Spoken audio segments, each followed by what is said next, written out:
601, 602, somewhere in there. Yeah. Sharida, let me know when we're all ready. Good evening. You are all set and ready to go. Thank you, Sharida. Good evening. Good evening, all. Tonight it's April 3rd, and tonight is our Public Works Facilities and Sustainability Committee Budget Workshop meeting. We get to discuss all things budget-wise for the upcoming year and perhaps even beyond. I'd like to get the evening started here, call it to order, and do a couple acknowledgments.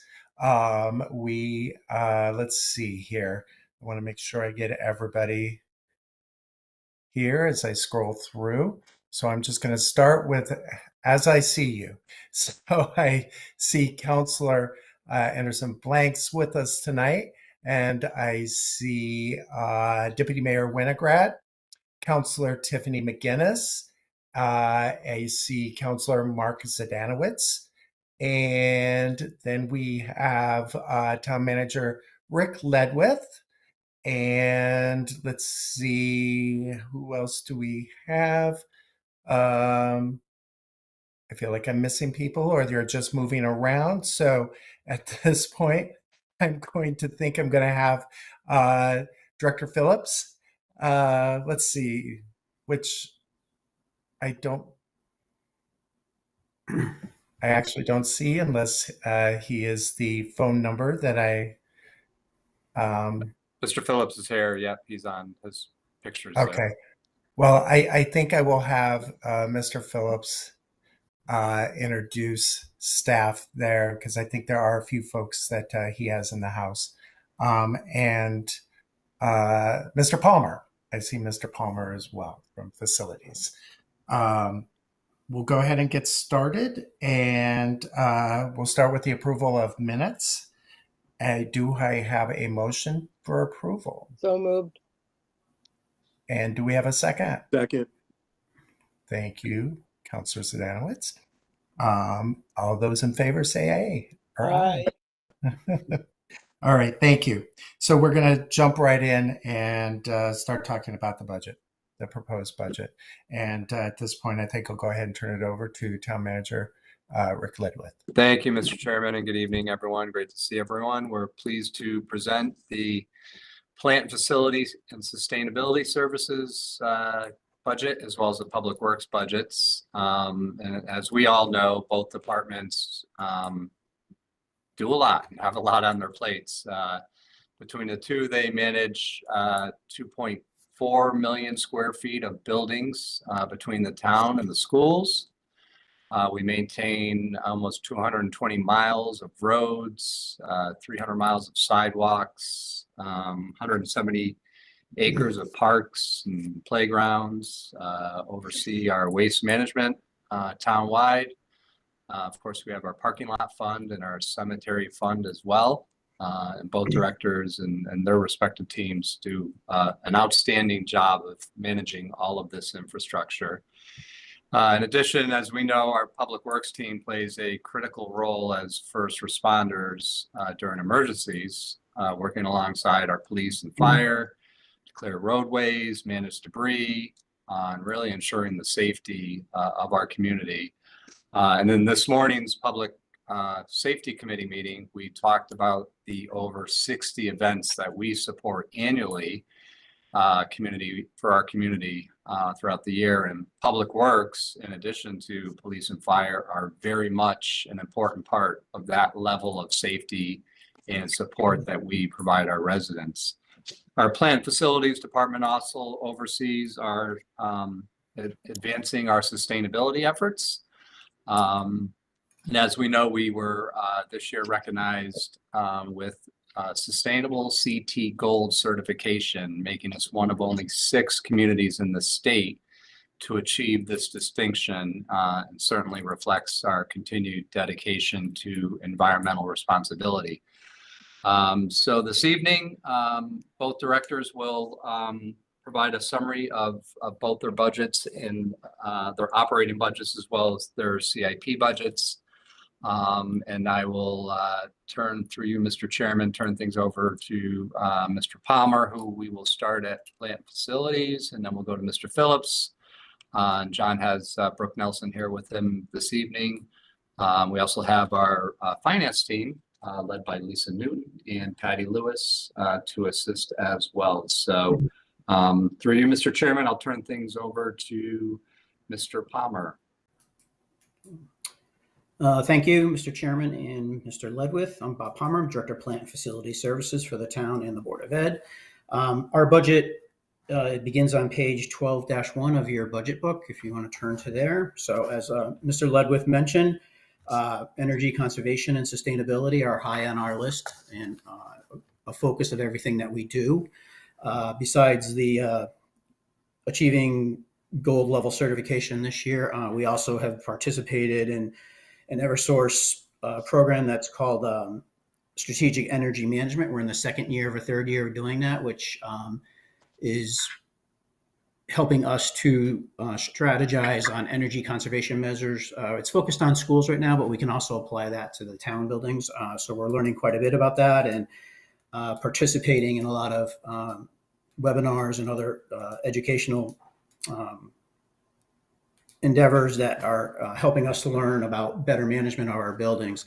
And that's really the focus of our work in plant and facilities, is to operate our buildings in a very efficient and effective manner where we provide a high level of customer service and as lowest cost that we can. So we can continue to do that by managing our buildings through technology and through our staff, and to make sure that we're optimizing our resources and providing the best value that we can to the residents of West Hartford. So we'll continue to do that in our next fiscal year. We're going to be focusing again on energy efficiency. Any types of improvements we do, we always have an eye towards efficiency and sustainability as part of our planning and projects, and even on our daily operations. We really look to do that throughout all of our work. So our budget this year, like everybody else's budget, is going to remain relatively flat, except for some noticeable changes. If you turn to page 12-3, you'll see a summary of expenditures for us. And some of the items that really stand out are payroll. Those are contractual obligations that we have been negotiated and we're really stuck with. You'll see our temporary payroll is rising 16.2%. Those are our part-time custodians primarily. And their wage increases are tied to the state's minimum wage. As the state's minimum wage increases, their wage increases as well. It's a unique contract that we have. They also receive a merit increase, so that's, you'll see quite a substantial increase there. But that's the reasoning behind that. Utilities are rising a little bit in the next year. We are going to experience, I'll talk a little bit more about that in the utility services fund, but we are jumping, our supply rate is jumping from 7.1 to 9.4 cents per kilowatt hour, which is a substantial jump. We've been very fortunate over the last few years to have a very low rate. So we will be seeing a slight increase there. We're also seeing those added public service fees that came in last year. Those are expected to decrease a little bit and not be as impactful, but we still will see an overall increase in electricity costs. So other than that, our budget remains flat. We remain flat staffed with the positions that we have. We've struggled a little bit in the last few years with a crew leader who's been on workers' comp, but we've been able to adjust our staffing and to continue to provide a very good level of service, even though we've been down a person. Our plumber position has remained unfilled for several years, and we use contractual services in order to make that up. And that will continue into the next year, so fiscal year. So really, there's really no major changes in our annual operating budget. Things are remaining fairly flat, as you've seen in other departments. I'm happy to take any questions on the operating side of the budget.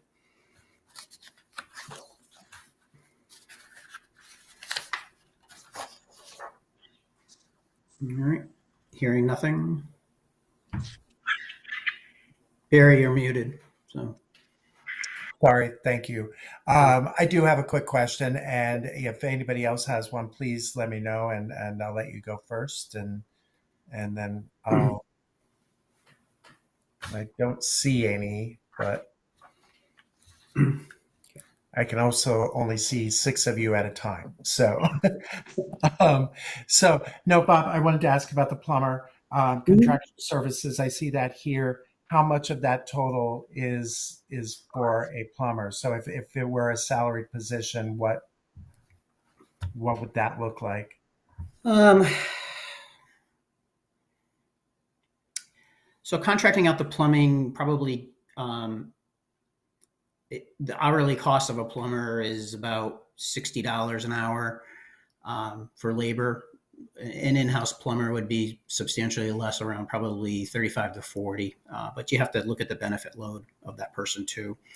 So, so it is a little bit more advantageous, perhaps, to have a plumber in-house. But there's the implications of the long-term employment, pension and those types of things, insurance and that type of thing. So, so that's why that's remained funded over the years. We've been doing fine with it. It is somewhat of a challenge at times to get. We do have a pretty good plumbing company on call right now, so it's been better this past year. But getting an immediate response is sometimes difficult when we have a problem. We're fortunate in that on the Board of Ed side, I actually have 2 plumbers who are very, very good. And so emergencies, they can certainly respond on our behalf and help out the town side. So, and they do that quite frequently. So it works, but it is a challenge. So. Okay. All right. Thank you. Yep. Were there any other questions for Mr. Palmer? I don't see any here, so. Okay. All right. So I'm going to move on to the, I did neglect to talk about the capital projects division. So there are 2 employees in that division, and their salaries and benefits are covered by a transfer from the CIP projects into that account. So it's 2 people. It's our capital projects manager and it's an office operations specialist. So those costs are covered under it's a transfer in from the CIP projects. So.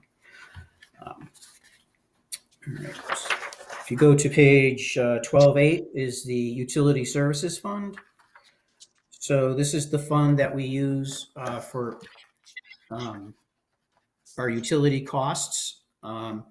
So we estimate utilities. Catherine DeVinny, who you all know very well, does a very excellent job of estimating our utilities and helping us to determine what the budget and projecting those expenses out. So as usual, we're pretty close. We've been pretty close in our estimates again. So, we use this fund to capture losses and gains and then to smooth those out over 2 years if we have to.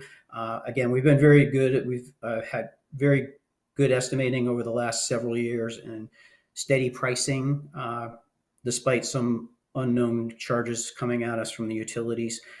So we continue to do very well there. So you see the numbers, and you'll see that the costs of utilities is going to go up. And again, the primary driver there is our supply rate is going up to almost 2 cents a kilowatt hour. So that is significant. Our estimated for this year is for electricity alone is $1.1 million, and we'll be going up about $250,000 over the next year. Natural gas costs are expected to increase as well as fuel oil. We use very little fuel oil in town. The majority of our buildings are heated through natural gas. Water costs continue to rise a little bit each year, and as well as the cost of the hydrants. You'll see the same types of increases on the school side as well. So those are really the cost drivers that are going on in the utilities. But again, we continue to be a good position as far as buying our electricity in advance. There's no such market for natural gas or some of the other utilities. You see a little bit of an increase in electricity use too as we convert schools from natural gas to electric. At this point, we're doing that at Duffy. We're currently doing that fresh air project and really just electrifying the school. We're going to be using heat pumps to heat and cool the school. So we'll have an increased usage of electricity, but we won't be using natural gas as heavily as we have been there. So you'll see that as we do other schools in that project group as well. So, any questions about utility services? I don't see any here, Bob. Great. Thank you. Okay. I'll move into the CIP.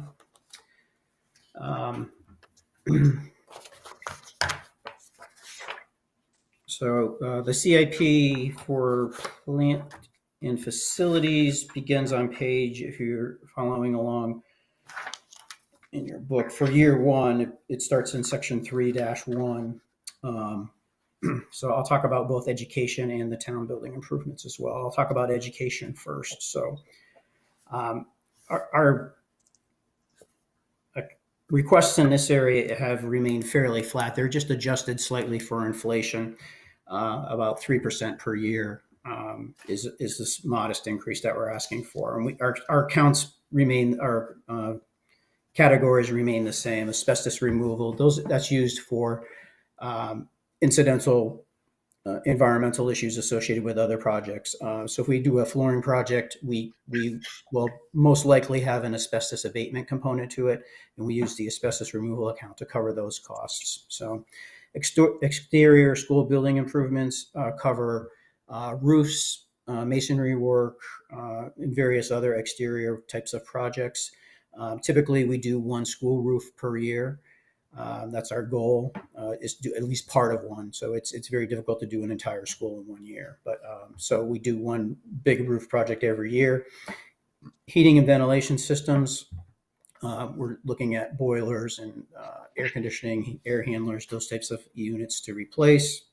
Interior school building improvements covers a wide variety of projects, including restroom renovations, flooring projects, office reconfiguration, classroom reconfigurations, anything really interior to the building. So the site and athletic field improvements covers a wide variety of things as well. Playgrounds, driveways, school driveways, sidewalks, athletic fields, basically anything on the outside of a building, like school grounds. Elementary school, air quality. This is a 15-year program. I think we're in year 3 of this year. So this is the program where we're introducing fresh air and air conditioning into the 7 of the elementary schools that do not have such school-wide systems. We're currently in year 2 of Duffy, and that's going very well, though it's a little bit more expensive than we anticipated. But it is going very well, and it's really making a very big difference. So that project is continuing right now during the school year. We're able to shift around some students and make some space there. The next building that we're going to be doing is going to be Webster Hill, and I think that will probably take 2 summers as well to get that done. And then after that, we'll be going to Duffy. So computer infrastructure is used as a CNRE account, which is used to replenish computer equipment and other various associated devices for that. And furniture and equipment replacement is for school furniture and other types of equipment used in the schools. So it's another CNRE account. So major endeavors for year 1 for exterior school buildings include roof replacement. That's on page 3-13. That is actually incorrect. It should be Bugby, not Brayburn. That'll be this summer. That's currently been designed. It's in final review at the state for a grant, and we're about to go out to bid for that. So we do have a state grant on that. There are state grants available typically for roofs and other types of repairs that we go through. Our reimbursement rate from the state is 38% on those projects. So for heating and ventilation, we're going to use the funds this year for year 1 to go towards, as part of the fresh air project at Webster Hill, we'll actually end up removing the steam boilers from the building. So, and we'll use heat pumps in order to heat and cool the building. So we'll no longer have boilers in that building. So it'll be in a totally electric building, as we say. So it's very good from an energy perspective, as steam boilers are very energy use intensive.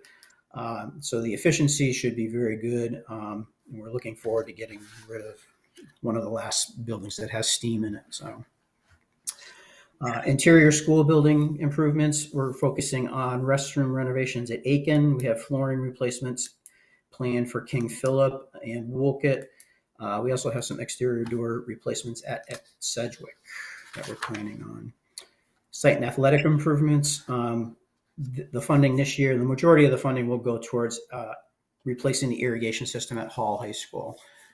We've had several years of numerous leaks there. It's tied to the MDC water system, and so it costs us a lot of money when we have leaks.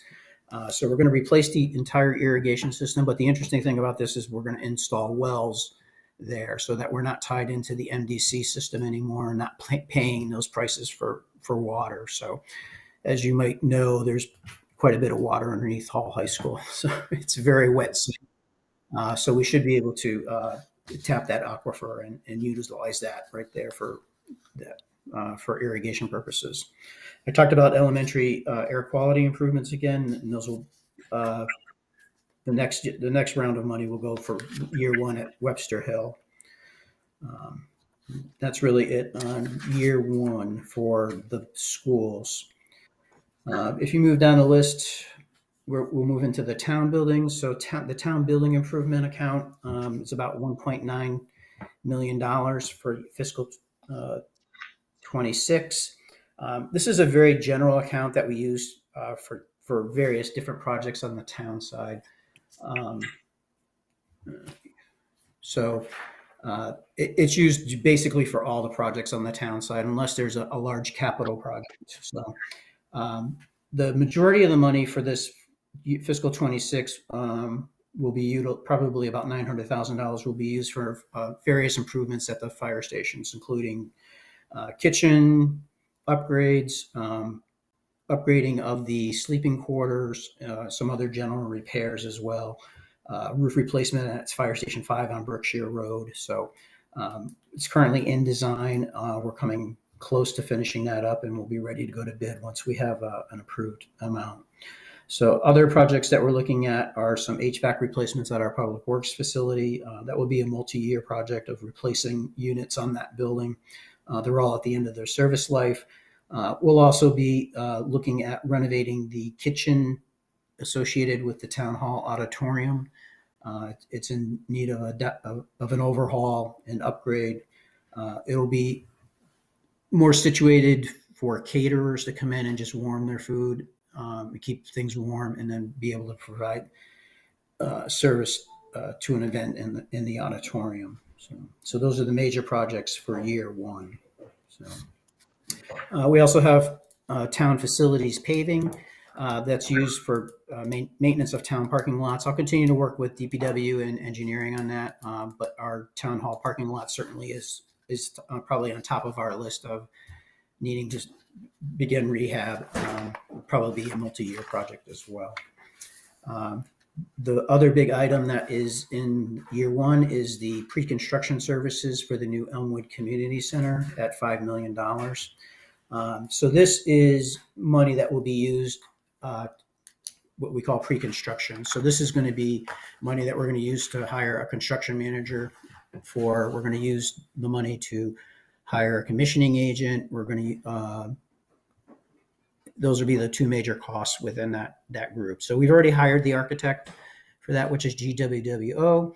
So at this point, we need to bring these other consultants on in order to help us continue the design process. But these are people that are going to be working directly for us, and they're going to help to review the design. The construction manager is really on board for pre-construction to make sure that what the architect is building is constructible, is going to be can be done in an efficient and effective manner. So that's really what their role is. And they're also going to be helping us to do cost estimates and make sure that we're containing the cost as much as we can on that project as we continue through the design process. As you recall, we just completed schematic design. We're beginning the design development phase of that project.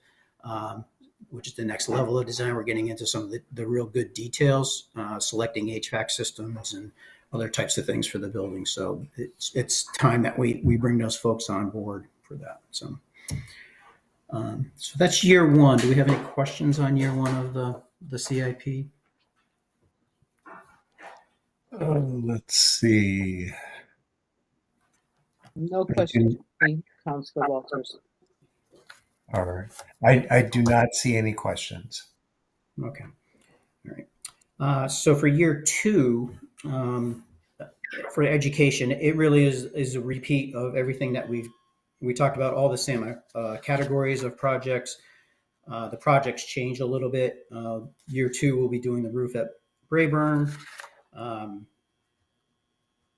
We'll be for HVAC. We'll be looking at air handler replacements at Sedgwick. We have several over there that again are at their end of their life cycle. Interior school buildings, we're going to be replacing electrical switchgear at Sedgwick, which is a very intensive and large project. We'll do a food lab renovation at Conard. We'll also continue to replace some exterior doors at Conard. Site and athletic, we'll be doing, we're planning on doing parking lot and sidewalk improvements at Duffy. I wanted to do this in the last few years, but with the big HVAC project over there, it wasn't wise to do it at this point. So we're holding off on that. So it's going to be very critical that we get that done.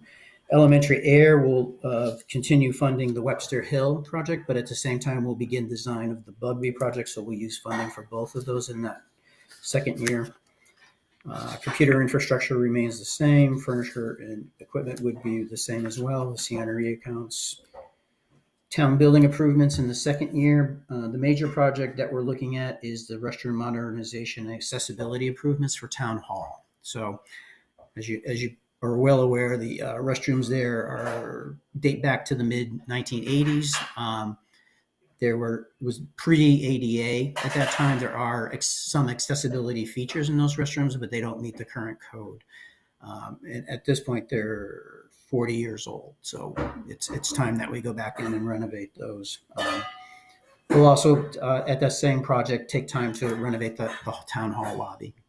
So, other projects will continue to funnel some money into the fire station improvements. I have another $300,000 planned for those. We have more HVAC replacements for public works. And then we have some other I also have HVAC upgrades planned for the No Webster Library as well, the year two money. We also in fiscal 27 will have energy conservation money, the $100,000 that's funded every other year. We'll continue to focus on improvement projects that have quick paybacks, such as there's a lot of decorative lighting still left in some various neighborhoods that still needs to be replaced with LED. It's older, and we can certainly gain some quick savings with upgrading and replacing that. So that is the end of year two CIP. So I think that is the end of my presentation. Okay, thank you, Mr. Palmer. Do we have any questions for Mr. Palmer? We kind of been taking them as we go. I don't see any. I'm all set there. No questions for me. Okay. All right. Well, it looks like you're off the hook now. Great. Thank you so much. Thank you. Thank you for your presentation. And I guess we'll bounce back to Town Manager Ledwith, or we go straight to Director Phillips. You're on mute. Thank you. We will turn things over to Mr. Phillips at this point. Thanks, Bob. All right, good evening, everybody. Through the chair, John Phillips, Director of Public Works. Thank you for the opportunity this evening to present Public Works fiscal year 26 budget. Bear with me, I'm going to share a PowerPoint that I have created.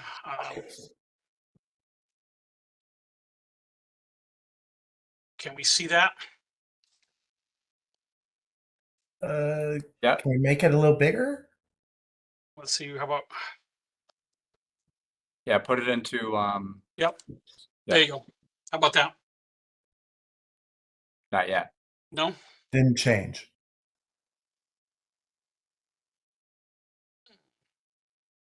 Not sure how to do that. Put it into slideshow mode. Yeah, but it went to my second screen. Oh, it did. Yeah. So let's try this. Back out of it.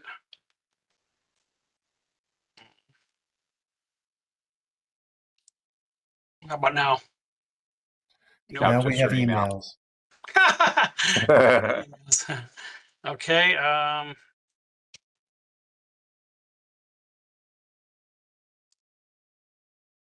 John, yep. yes. So go ahead to the view tab on top of the presentation. Click on the view tab. The view tab, No. yep, yep, got it. View, yep. Yep. And uh, present. There should be an option to present, or there should be, oh, in the bottom right, the icon next to the minus sign, the icon Yep, where you might, yeah, right there. Click on that. I did. Is it You're shows- welcome. Is it there? Is it bigger now for everybody or no? Yeah. No. How about on your I think you screen? have to click it so that it can. Is it a double click? I'm trying.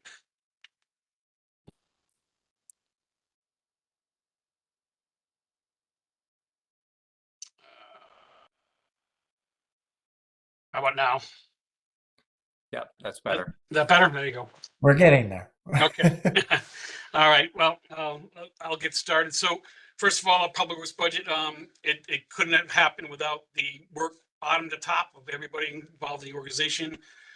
We do get input from our most junior employees, and then the management team works really hard at helping support management's director, myself, business operations managers to pull together a budget, and then we present that obviously to the town manager. We do have tonight with me Brooke Nelson. For those of you who don't know, she is moving over to the business operations manager position next month due to the retirement of our current business operation manager, Todd Matt. And so we're actively recruiting for her to backfill her role as parking operations manager. But we're excited about the opportunity for her new role as business operations manager. And again, she joins us here this evening. So the public works budget structure is built of 8 operating divisions. We have administration and management, contractual services, street maintenance, fleet maintenance, traffic safety, grounds maintenance, parking management and operations, and cemeteries. And that's how they're listed in the budget books as well, which begins at page 11.1. Our core responsibilities, which is important. I could have probably 8 slides on core responsibilities from each division, but to summarize from a high level, as Rick Ledwith mentioned in the beginning part, we do support public safety and emergency management activities, from your smallest of snowstorms to small little isolated thunderstorms to town-wide activities, including all special events where we're involved with all the safety aspects that police and fire participate in with our special events. Legacy maintenance. It's a term that I use frequently when we talk about building out the community. If the town owns it, the public uses it, Public Works must maintain it to maximize life expectancy. Very important piece of what we do specifically from our grounds and street maintenance side. Our fleet management. It's to be innovative with new fleet units, continuously seeking new technologies and fleet applications. Most importantly, to maintain and repair the critical resource of our frontline departments, our police, fire, and public works fleets. Parking, we provide parking services, structures, and curb management that support the evolving demand of municipal facilities and curbs.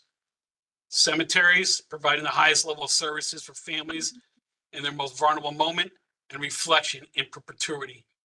And traffic safety. This one here is growing. I could probably have a whole slide alone on this, Vision Zero. but they maintain the mission critical path of maintaining traffic and pedestrian control systems.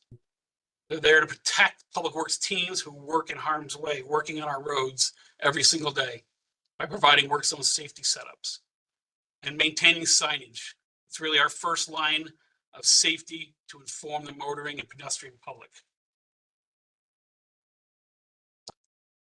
Our proposed budget that town manager proposed to the council, our FY26 budget summary, can be done in 2 words. It's a rollover. It's a rollover from what was adopted last year. Our FY25 adopted budget was $14,172,068. The proposed budget that you're reviewing here this evening for fiscal year 26 is $14,479,259, a mere, and I don't know how to emphasize that, a mere only 2.2% or $307,000 increase from last year. There are really only 2 drivers to discuss here this evening that impact that 2.2% increase. Well, for a large part, it's wages and salaries with catch up on our bargaining units negotiation over the last years. Bob Palmer indicated also we do have part-time staff, seasonal staff that is affected by the minimum wages. And then operating expenses is only seeing a $304 increase across the entire Public Works $14 million budget. It's minuscule compared to what we operate. Primarily the increases land in our street and grounds maintenance. And in our budget preparation period of December and through January, we worked diligently contacting all of our vendors, all of our supplies. While the town managers mentioned before, government in general, West Hartford government is a people person business. Public Works is not only people person because our people is our most valuable asset to do the work, but the work we do requires materials to maintain our assets throughout the town. And so that's really the only 2 drivers that we have for this year's operating budget. So I'd like to just get into more other areas of the budget, maybe what's not there and other proposals that should be there and things that concern Public Works and areas of need will be the rest of the presentation. So area of concern, we have key line item deficits starting on July 1st that we know of. While I can name a lot more than was presented here, but these are the highlights that really concern us the most. Administration and management, we did have a request for additional staff member, which I'll get into in later slides. We're underfunding information and technology from what was proposed. Our proposed increase was reduced by $8,635. Contractual services, also known as waste and recycle management, is underfunded waste disposal by $82,105. We know we have tip fee increases on waste. On July 1st, we go up to $97.85 per ton for waste, MSW, municipal solid waste. And our recycling costs go to $104.48 for base processing ton fees. Now, hopefully, due to markets and fluctuations in markets and the commodities that we are able to deliver to our recycling industries, we won't have to pay the 104 processing fee. We do receive what they call an ARC reimbursement for the sale of those commodities. We get a percentage of that. However, lately, that percentage has been almost nil, and we've been paying full freight to process our recycling. But on a year-over-year average, we do average north of $80 a ton for processing our recyclables. So again, there is still large, significant benefits to recycling, especially if we're able to capture our recyclables in a clean and meaningful manner, minimize contamination. But the budget does represent a deficit for what we need to plan for this next fiscal year. And because we know those deficits are pretty consistent, we know our tonnage. Our tonnage is pretty consistent year over year. So we know between July 1st and June 30th, if our tonnage stays the same, we will be in deficit in those line items. We're underfunding collecting services. Contractually, the cost to collect our waste and recyclings at the curb will go up 5%, and we're not funding that increase. Fleet maintenance. This is a historically underfunded line item for repair and maintenance. Fiscal year 24 actuals was $760,000 $1,412. The proposed line item for funding maintenance and repairs is minus $70,000 at only $690,240. A significant underfunding to repair and maintain our fleet. Again, the responsibility of police, fire, and public works fleet is built into those numbers. When we built this number, it was pre-inauguration. We built this, was pre-announcements yesterday of reciprocal tariffs. Most of what we do and what we purchase falls in the crosshairs of national economic policies. A large portion of what Public Works purchases comes from Canada and Mexico. And we don't have a barometer of the impacts it will have, but we're already going into this fiscal year underfunded from known funding sources. Grounds maintenance.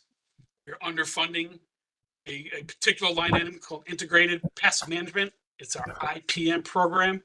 Every public works municipality is required to have an IPM program. And this is the program that really protects and manages our turfs through fertilizers and herbicides and other materials so that our playing surfaces and our grounds thrive and do very well. Justin Andrews, our grounds maintenance manager, has done very well over the last 5 years in building this program.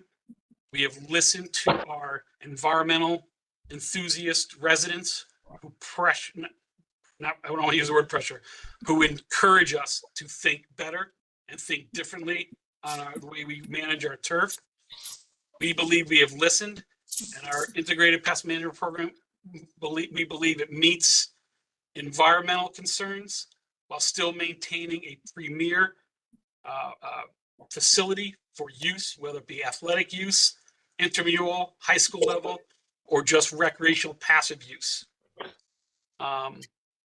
We've been funding this program year over year through anticipated fund balances year over year. This year, we do not anticipate to have much in the way of a fund balance as of right now. And so we do have concerns that on July 1st, we won't have the funds to continue this integrated pest management program. Over the last several years, through capital improvement funds, through leisure services, they have made significant investments in field improvements in the neighborhood of $4 to $5 million. This program protects those investments to maintain them in the excellent to good status that they sit in today. Without this program, you would see immediate deterioration of those assets and that investment. Areas of need not addressed in the proposed budget. As I mentioned previously, Public Works Administrative Assistant. I'll probably steal some words, but I don't want to mirror because it's certainly two different optic points. But from Chief Riddick's budget presentation this morning, this is a need. We are desperately in need of an administrative assistant for our front office staff. Historically, our front office has had 4 administrative assistants, and over the last 18 years, we've done it with 1. But the demands are growing and changing every day, and we've outplayed our abilities to do it with just 1 staff member.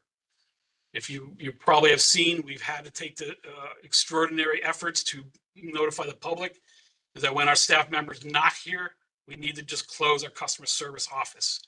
We do have a part-time person. She works about 750 hours to 800 hours a year. That's certainly not enough to backfill the demands of the front office that administrative assistant faces on a daily basis. The operational complexities, the numerous responsibilities that exceed a single individual. Residential inquiries, requests for our services. Producing public works permits. We sold 84 permits yesterday in an 8-hour workday. So just do the math. We were constantly addressing customer service inquiries at the counter. Managing record keeping and compliance, data management. Our workforce scale. The one position supports a team of 66 employees that are allocated to public works. Day-to-day communication, payroll, and other operational logistics for full-time work staff. Loss of institutional knowledge. Our one great can-do administrative assistant Patty Standish, she deserves mentioning, is scheduled to retire in the summer of 2026. Yes, that's a year away, and it does land in a different fiscal year, but it will take all of the next fiscal year to transfer that institutional knowledge into a new person to take Public Works, the next generation of work staff. Because we are seasonal. The operational needs change by season, and you need to experience each season to understand the complexities of our operation. And it will take that year to train somebody up to be that. So this is a critical need for us, and it has been in our budgetary processes as we went year for year, and this council has approved staff increases in other areas. And I've chose several years ago that this would be the year that we move forward heavily on needing this position addressed. Other areas of need: upgrading Public Works recycling coordinator to full-time. Catherine Bruns, who usually joins us at these meetings, you know how phenomenal she is, and she is square focused on improving recycling and waste management for the town of West Hartford and our school system. She is critical to that pathway moving forward. But the position itself is just as critical as the person going to full-time. It does have a zero impact on fiscal impact, because we should be leveraging our NIP funds it's the revenues we receive from the 5-cent surcharge on mini liquor bottles. So it does have a $0 fiscal impact, but I'd like to use this budget process to at least allocate the headcount and position this year. Key considerations: obviously the increased responsibility of state mandates, which is Public Act 2158. That act covers all things considering waste management, whether it be waste reduction, how we handle it, transfer stations, recycling, food waste diversion, etc. And a key piece that drives the recycling coordinator's job. Enhancing our public outreach and education. Again, Catherine does a great job today, and she'll continue to do a great job, but we need to continue to do more if we want any type of benefit and seeing our waste reduce in a beneficial way, in a meaningful way. And then obviously operational efficiency and cost sustainability. As we said, and you learned from me in my words when we talked about the pay as you throw programming and our cooperation with DEP last year or in recent months, I'm reluctant to use savings in waste management because it's hard to see where savings are and whether you can really achieve it. But it is about the money that we invest from our tax dollars into waste management, making sure that money is sustainable and levels off, and we can use that for as far as we can in all of our programming the best way. And recycling coordinator can help us meet those goals as a full-time position. Another area of need I did ask for this year, but did not make the town manager's presentation: additional funds to support crack sealing. It does have a fiscal impact. It's just seed money. It's a starter. It's a program that we do. It's even hard to say that we do it because we put very little money into crack sealing right now, and it's currently managed out of engineering through a bond fund. But they're relooking at their road reconstruction bonding and how they're going to be looking forward on that kind of stuff. Reconstruction of our roads. I felt it was necessary at this time to make a more meaningful step forward in crack sealing or asphalt preservation, and that's what this request represents. The justification for the funding is obviously cost-effective roadway preservation. Other than a very small amount, which right now I think we've only spent $50,000 last year in crack sealing, and we did barely a few miles of road with that money. We really don't do anything in the way of asphalt preservation. Our program is really just what they call mill and fill. We mill the road and refill it with a new top. That's an effective program. It's certainly what most of the residents want to see in their neighborhood. And we do roughly between 8 to 10 miles average per year, and that program does run great. But we need to expand what we do because the increased demands of our roadway call for it. The operational challenge and material costs of sending staff out whenever there's a break in the road, a pothole, a failure, is certainly an anchor for our street maintenance operation. And then supports mission critical goals, which is we want to preserve our assets for as long as possible. A well managed and a well and a comprehensive asphalt preservation program can save millions of dollars in the long term. And you could actually eliminate potholes in your roads with a well-run program once you get well established on all your streets. And that certainly would be a critical goal for the town of West Hartford. Crack ceiling maintenance program is an investment in our future in transportation infrastructure. It promotes fiscal responsibilities and public satisfaction.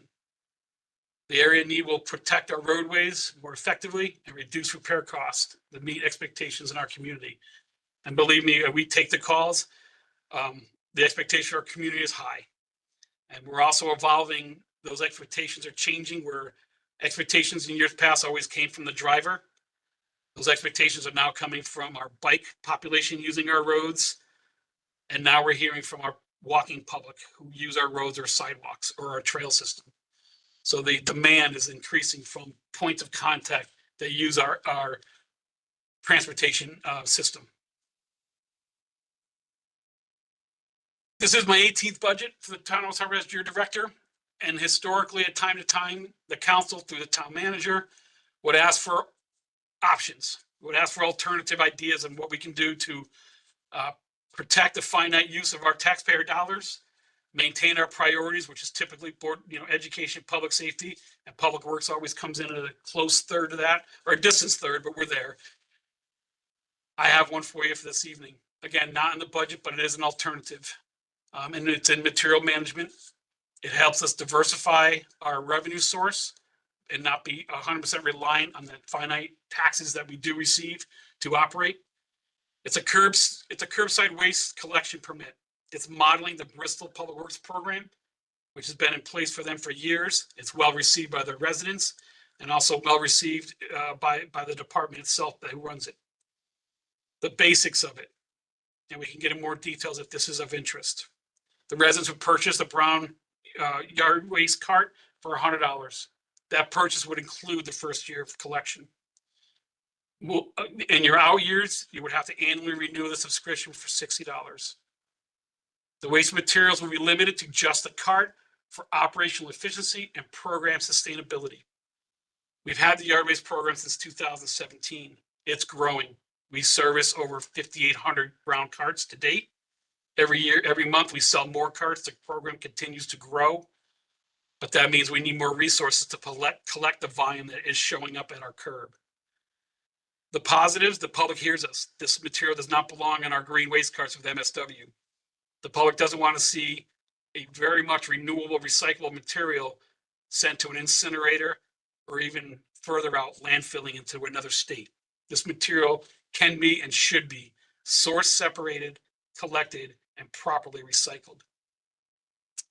Excessive yard waste that doesn't fit in your cart for the collection, your volumes can be brought, and bulky waste materials. And we see this regularly. They can be dropped off there at the recycling center.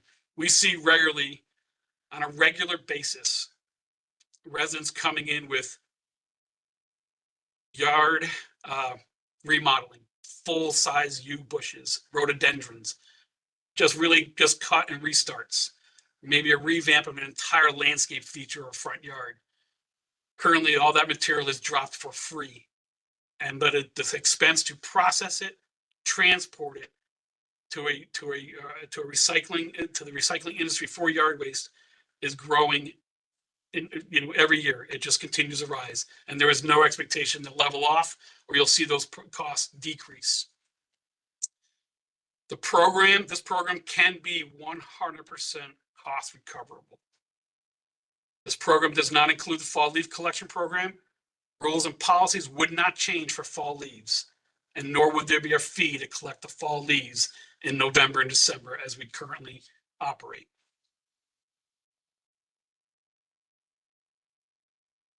Another idea about where scenario that we are moving forward, and something we've learned over several years through our exercises with DEP and talking about waste reduction management.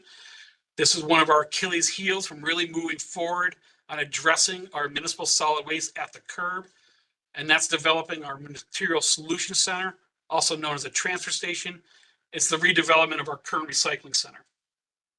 Residential waste transfer station aims to enhance waste management services for our residents by providing a convenient, cost-effective, and accessible location for disposal of household waste, recyclables, yard waste, electronic waste, and other stewardship-related recycled items.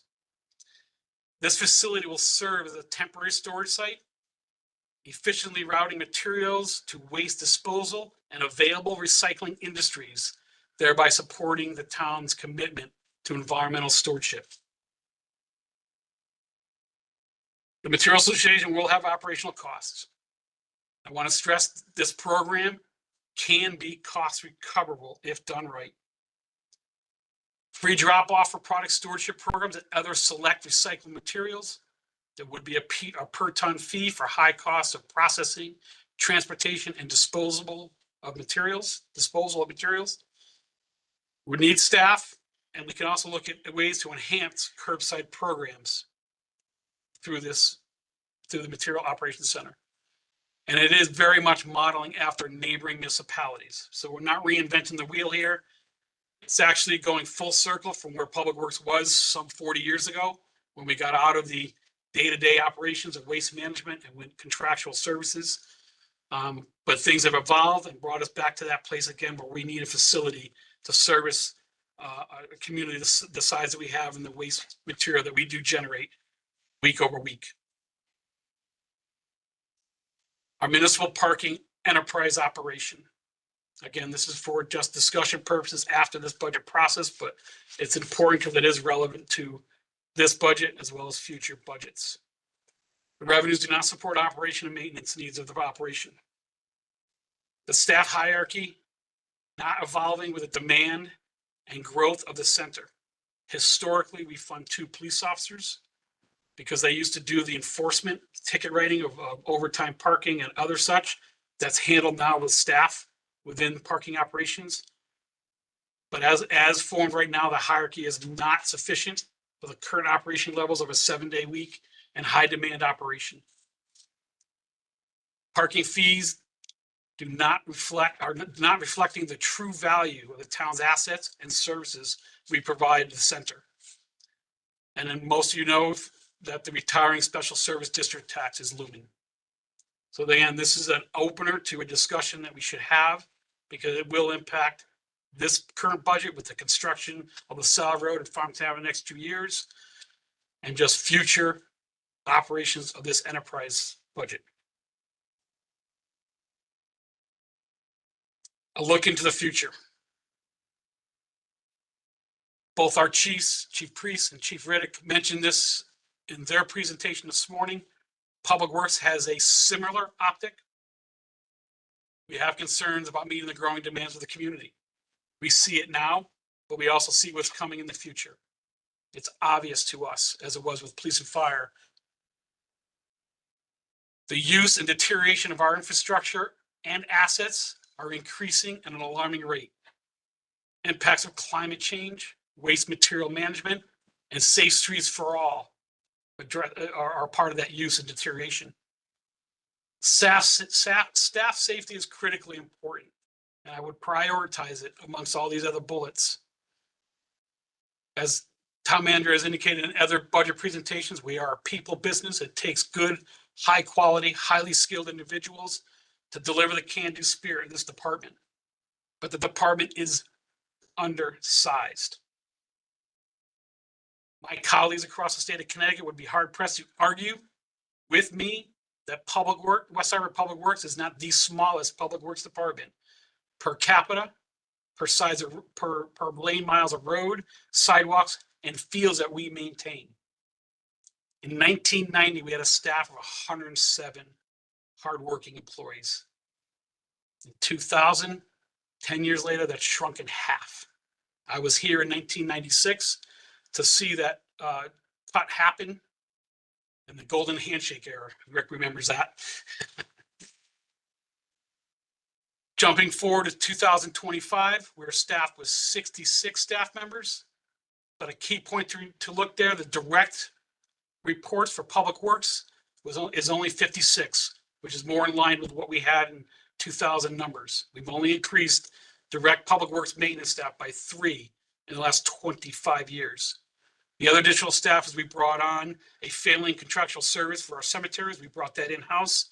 And obviously in 2006, 2007, we constituted the parking operation as we know it today.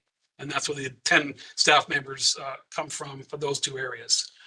But from a public works standpoint, basically a core of what we do, maintaining the town's infrastructure and assets, we have not evolved with the evolution of work demand, work complexities, industry standard increases, safety standard increases, i.e. OSHA, and all the things that go involved in what we do.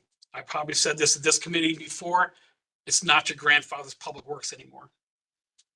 The town of West Harbor is not building out because we can't. We're pretty much built, but we are building within every single year. And that building within has an impact. Back to a statement I said earlier, if we build it, we own it, the public uses it, we must maintain it. That is legacy maintenance on everything we do.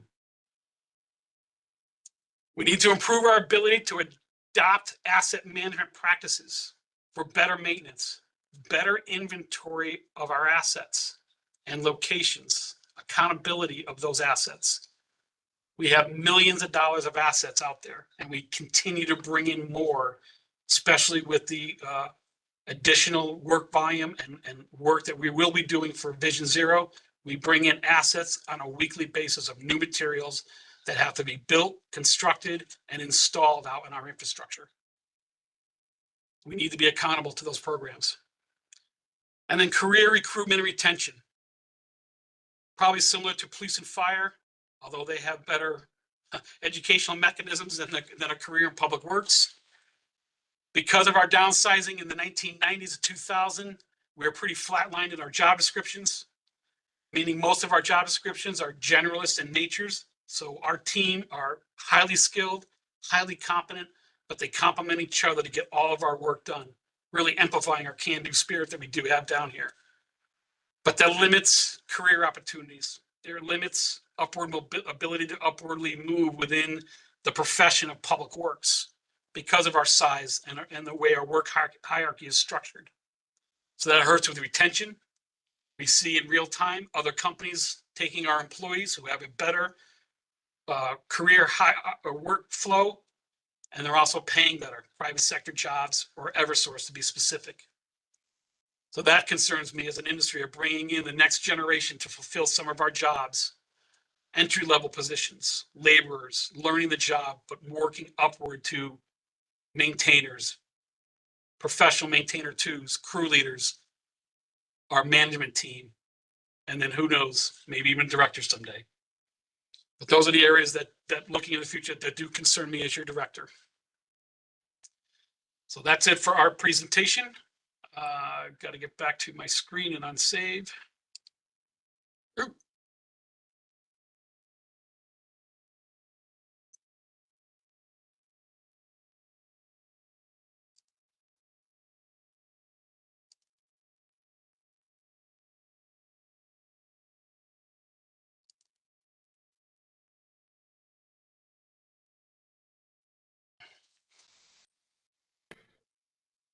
Thank you, Councilor Blanks.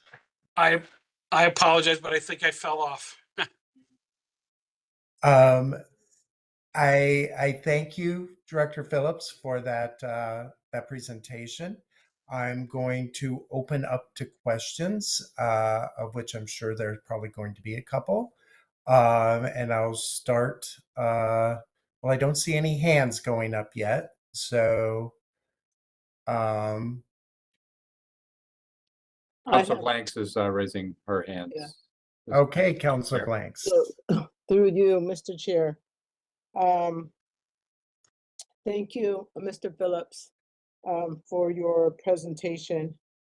And also, Bob, I'm sorry, I forgot to say thank you to you as well for your presentation and all what you and your team is doing in terms of our facilities around town. You're really doing a fantastic and a bang-up job, and I really applaud you because I know the amount of work that you put into this over the years, especially with your staff. So thank you for what you do. And over to you, Mr. Phillips.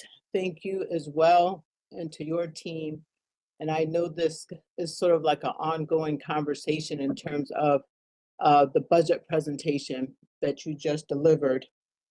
And I think between this morning and this evening, it's been a marathon day for me. I feel really drained, but I thank you for this critical information. We really have some difficult decisions ahead of us, especially as we look in the future and we're dealing with the resources that we have.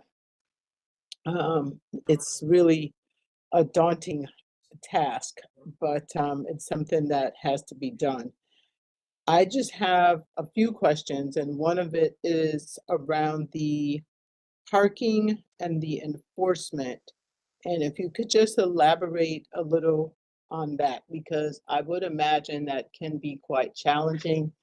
Now, I know we get a lot of emails about the activity in town. We see the activity in town. It certainly has increased, and not everybody uses the available parking lot that we have.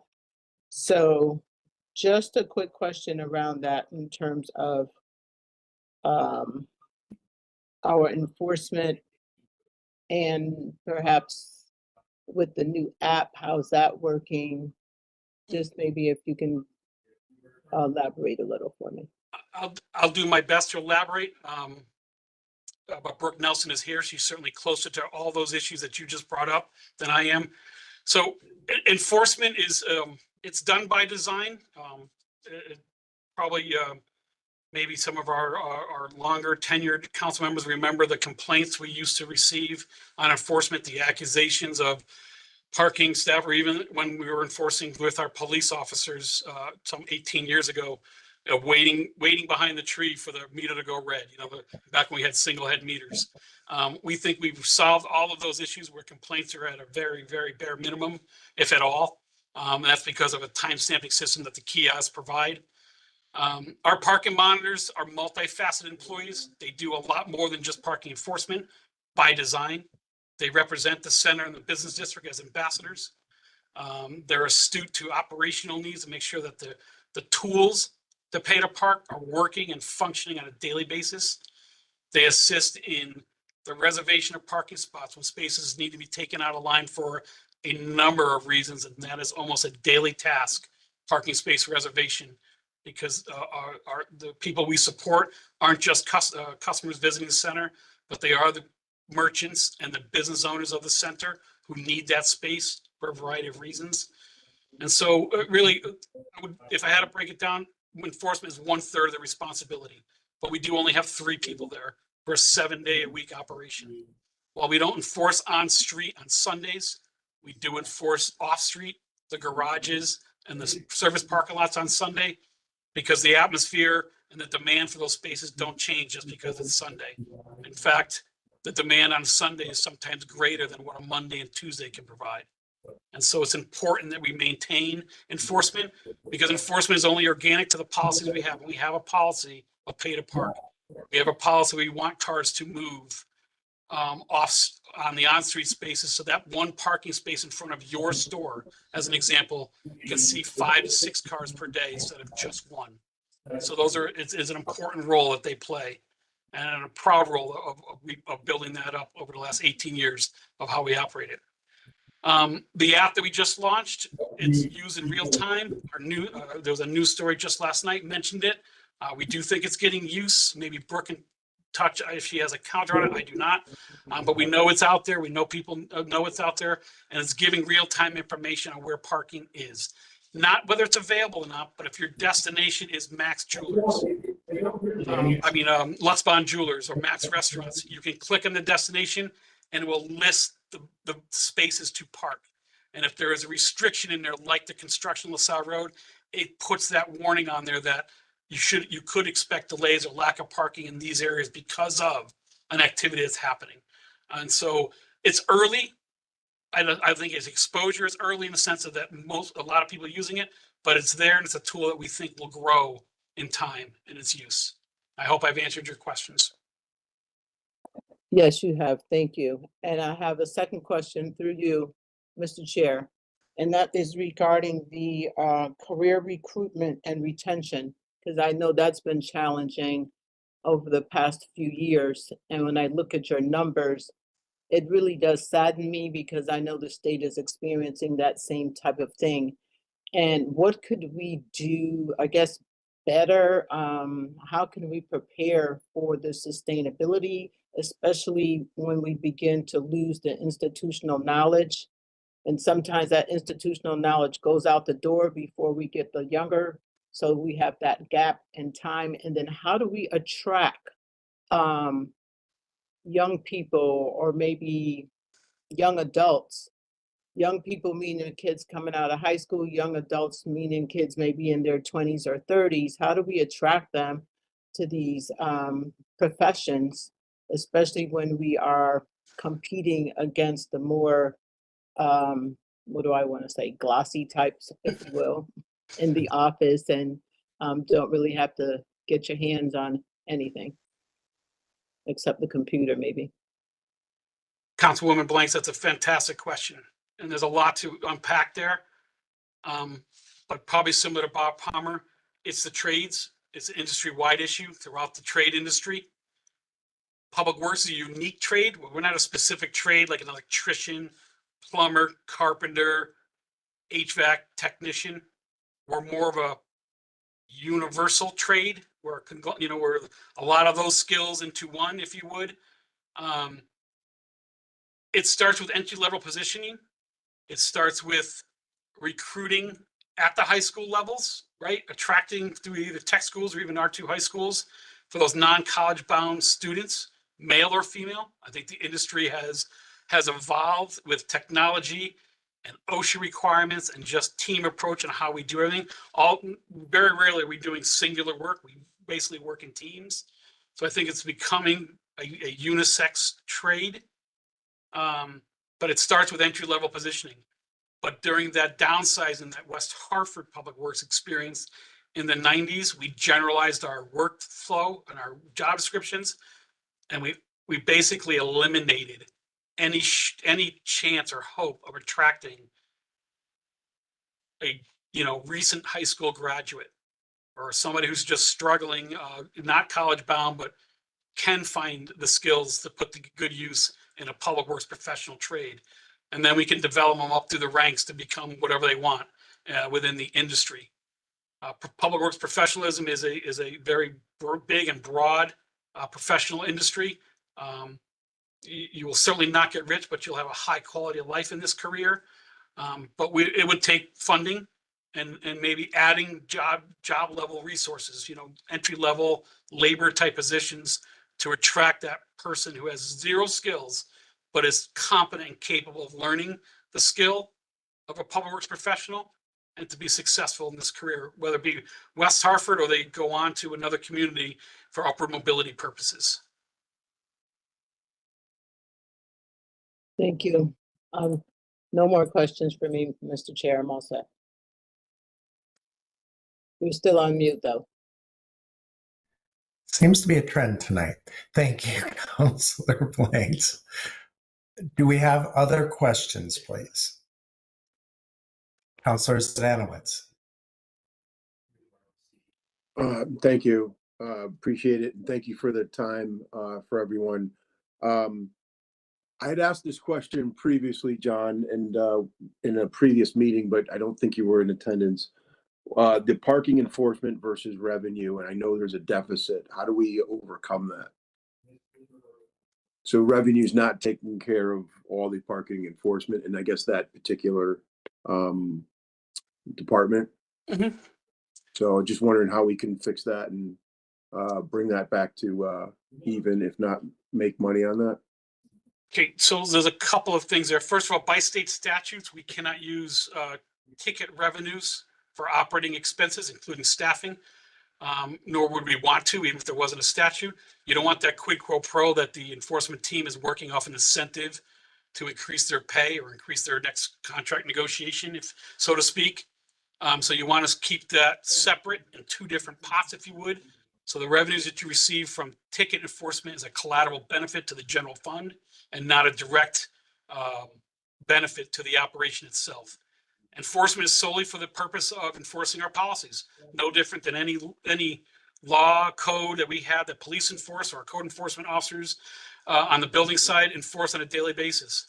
Good public policy requires good, consistent enforcement of those policies to have a system that works and meets the goals and objectives of an operation. In this case, parking. Our goal is to have on-street spaces turn over frequently, as many times as possible, so that when you're coming in for a quick stop, a quick stay, call it under 2 hours, which is the historical figure of speech, there is a space for you to accommodate your short-term visits. Your medium to long-term visits are your service lots and garages, and that's where you should be parking. It really starts with your rate structure. Our rate structure has been suppressed for more than 20 years. We're at $1.50 per hour. Very recently, we added the banking fees and the tax that the state of Connecticut applied to that rate, but the rate itself has not changed in over 20 years. Even before that, we were 75 cents per half hour. We were essentially $1.50 an hour, even beyond the 20-year mark. So we have not moved those rates. We are markedly lower than surrounding communities in Connecticut, and we're considerably markedly lower than like communities throughout the region on a per hour basis for on-street spaces and garage spaces. I know for a fact, and I think Burke can also attest to this, if you go to the Hartford or Yukon Medical Center in Farmington, just showing up for an appointment will cost you $4 to park. Where in West Hartford, it's $1.50. Downtown Hartford, monthly parking is $170 north. We're $110 plus taxes, right? It does start with good commerce, economic policy on our rate structure to prioritize where we want park cards to stay short term and prioritize where we want to nest cars for long-term visits in the center. All those pieces work together to have a sound economic program that can continue to maintain the enterprise fund as we know it. A fund that's been sovereign since its incorporation in 1996, but we are at a threshold or crossroads, if you would, of what do we do with this enterprise fund moving forward. I hope I've answered your question. Yeah, thank you. You did. So it looks like we have room for some revenue. I Correct? would agree. Should be part of the plan in the budget this year.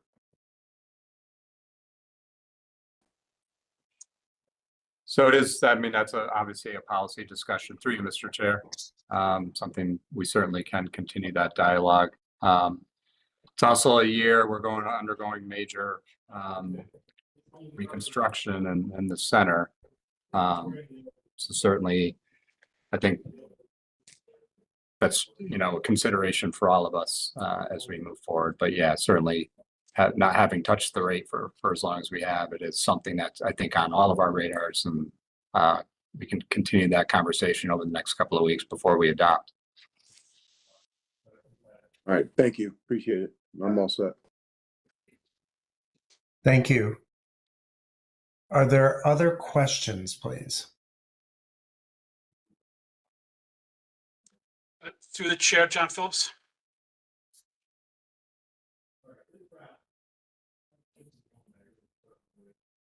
I don't see any questions. Director Phillips, I do have a question, and I want to clarify something around going back to the enforcement piece. But instead, I want to ask a question regarding the officers. Can you explain to me how that plays into your budget? Why is that? Why are you mentioning that? Currently, as budgeted, we budget for 2 police officers of our police force. Historically, the police force had an active role in the town's parking lot operation before. This is before Blueback Square, where they did enforcement.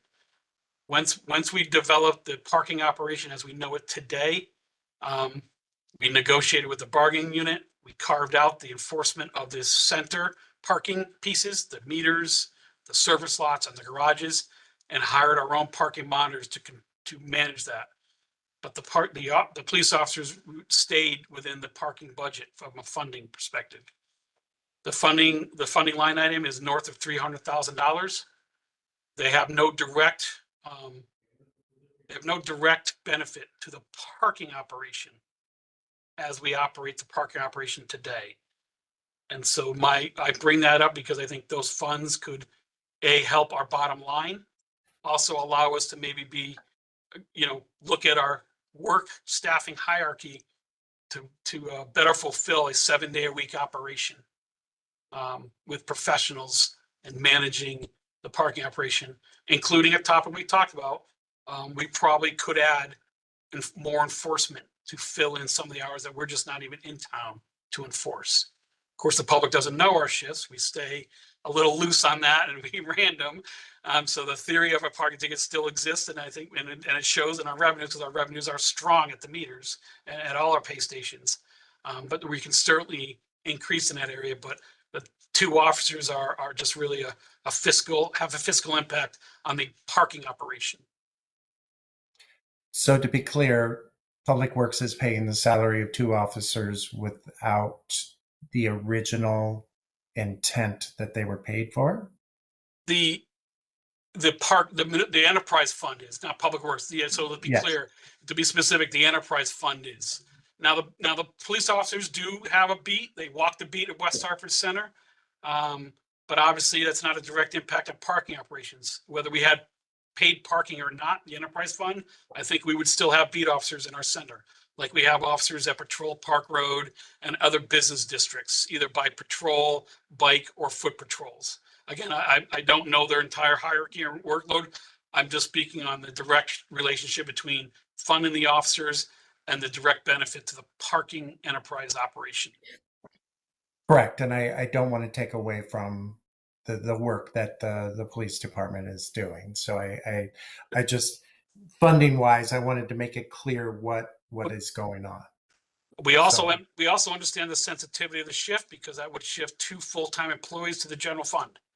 And we know what that means for the mill rate and the tax implications that this body tonight needs to decide over the next several weeks. We're hypersensitive of what that means. So when I bring light on this, I don't do it lightly, because I know what the impacts are, and but it's an obvious strain on the enterprise fund as it's constructed today. A conundrum. Yes, Councilor Zdanowicz. Thank you. Appreciate that through the chair. It's just a matter of swapping out budgets. It's not like this enterprise fund is funding the 2 cops or police officers. You're just going to shift that. If we talk about it and make it happen, you're just going to shift that to the police department. It's not like you can't hire 2 additional people because that was always sitting there. It's just a fund move. It's just like a chessboard. To say that we're going to take this off our budget and put it in the police budget, now we have more money to spend, I don't think is the right terminology. It's just a matter of shifting the resource over to where it belongs and having the correct budget item under the police and not you, not necessarily a revenue generator for you to hire more people, right? Am I missing that? Well, no, you're right, but it would free up enterprise funds so we can right size the parking operations staff hierarchy for a 7-day-a-week operation. The manager has no middle management help. I'll be blunt. The manager is on duty 7 days a week. The parking operation manager has staff working all weekend long and well into the night, and really they're frontline staff with no support. The support is a cell phone calling for assistance, asking for help with an issue that may develop within the parking operation. Again, we only have 3 monitors to monitor the entire parking operation: 2 parking structures, 3 surface lots, and over 500 on-street spaces. 3 individuals for 17 hours a day, 7 days a week, and 15 hours a day of actual operating meter hours. And the garages technically you have to pay to park 24/7. Okay, thank you. Thank you. Are there other questions?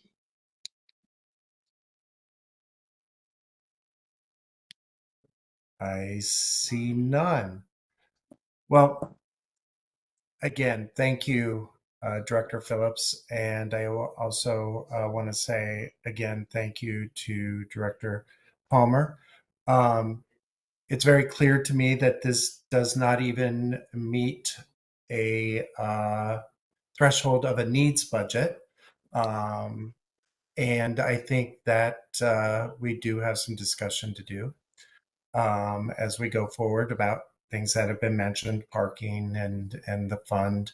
And it'll be very, I'm sure, very robust conversation. What next,